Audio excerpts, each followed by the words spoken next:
A good director understands that their work isn't just a creative piece of art, it's actually part of a business where they're delivering value to a customer. Hi, my name's Clayton and I'm a director from Western Australia. As a filmmaker, I've worked in a lot of different jobs outside directing, which means I have exposure to a lot of different kinds of directors. So in this video, I'm going to discuss the 3 qualities that I think make up a good director. So the first thing I want to discuss today is communication, which is one of the most important aspects of directing. Bad communication causes a lot of stress for everyone working on a production, because it means that everyone has to rely on the director to tell them what to do. Now there's a lot of different ways that you can improve your communication skills other than just looking up communication in general, but the most effective way that I've found is to create a brief for every single department and then write up subsequent briefs to be more specific about specific tasks. This outlines the goals of each department or individual with some background information, a list of deliverables, and some hard deadlines. And it also tends to be accompanied by a meeting which allows people to ask questions and to clarify all of the information you've written down. You're essentially telling each individual team member how you would like to use their unique skills and help the project. So then they can easily just go off and complete their task using their own skills and their own creativity and contribute something meaningful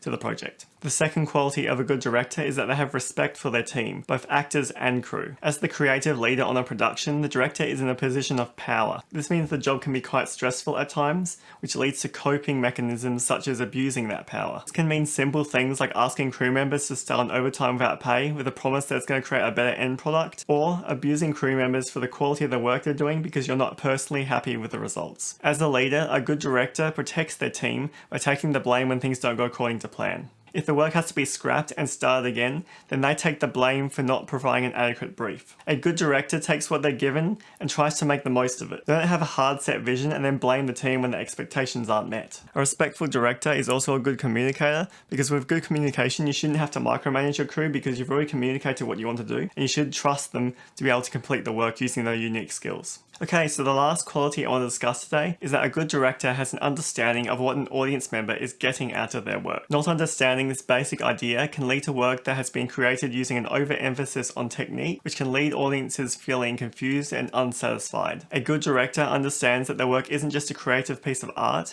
it's actually part of a business where they're delivering value to a customer. Now this value can be delivered in a number of different ways. Most commonly, the value could be showing an understanding of the viewer's expectations. For example, music videos are often a creative interpretation of what it would be like to experience a band performing at a live show. If you know this is what fans are expecting, then you can do some research and brainstorm creative ideas which will exceed their expectations, making them more engaged with the music video. This value can also be something as simple as a goal. For example, in Kiki's delivery service, Hayao Miyazaki wanted to empower young women to embrace independence. I've personally found that when I try to understand why someone is watching my work, I stop focusing on the raw quality and I start to focus a lot more on that concrete goal of delivering this value. Having an understanding that you're running a business kind of affects the way that you communicate with your team and the respect you have for your team, because once you start doing this, you stop aiming for high quality work in some sort of weird abstract sense and start aiming for a more concrete, appropriate work for a very specific audience. Now of course, these ideals are better said than done. As much as I've improved over the years and I try to be a better director,